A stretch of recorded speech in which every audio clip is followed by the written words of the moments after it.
To strike the last word. Gentlelady is recognized. First of all, let me announce that this may be well known.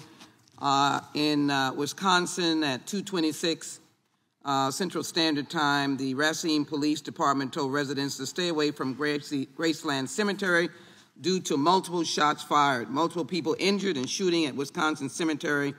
Multiple people were shot during a funeral as loved ones were paying their final respects to a 37-year-old man. There are victims, but unknown how many at this time, according to police. As we sit here, I'm not representing the extent of the details, but Mr. Chairman, as we sit here, there are multiple shots fired near Racine, Wisconsin. I'm not representing the gun type. The facts are still unfolding. And my colleagues are here arguing about saving lives. I don't take a back seat to the privileges of the Constitution and how valuable they are to the people of this nation. In my skin, I've had much of that denied over history. I was denied due process. I had property taken away. I was considered property in terms of the ancestors, formerly enslaved Africans. I know what the history speaks about denying rights.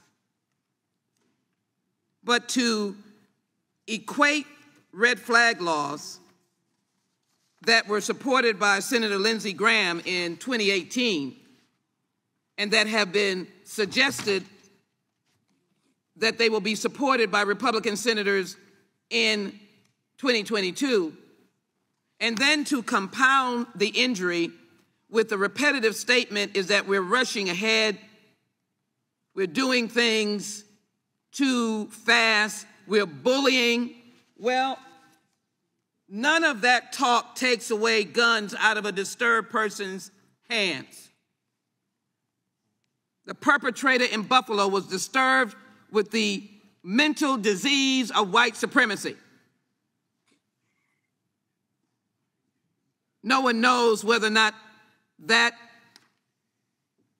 attitude would equate to a red flag, but certainly was filled with evil and hatred.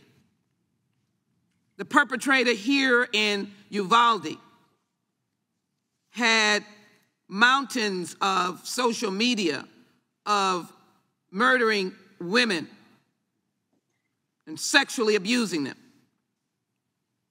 A disturbed 18-year-old. Who knows how much more? And by the way, if there had been a waiting period, 7 days, he might have not been able to do this dastardly deed. Maybe the grandmother might have been able to raise the issue with police. This provision in this bill on the red flag provides due process.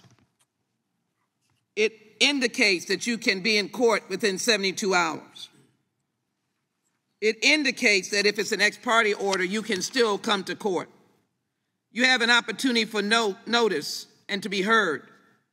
You're to be represented by counsel, or if you do not have the ability to do so, you will have a court-appointed counsel. This is not a fishing expedition. This is not to be utilized to attack persons, and the court will determine that. This is not a roundup or a lassoing of people.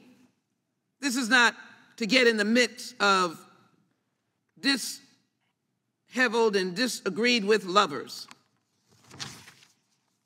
How much more are we going to get that doesn't take guns off the street, doesn't stop 3-year-olds from being killed because guns are not stored, or students to be killed because guns are not stored, to not educate the American public about storage, to not educate the American people about trafficking, to not educate the American people about munitions, magazines, and to not educate the American people about the idea of the gun age being too low. And so these red flag laws can save lives. And it is obscene.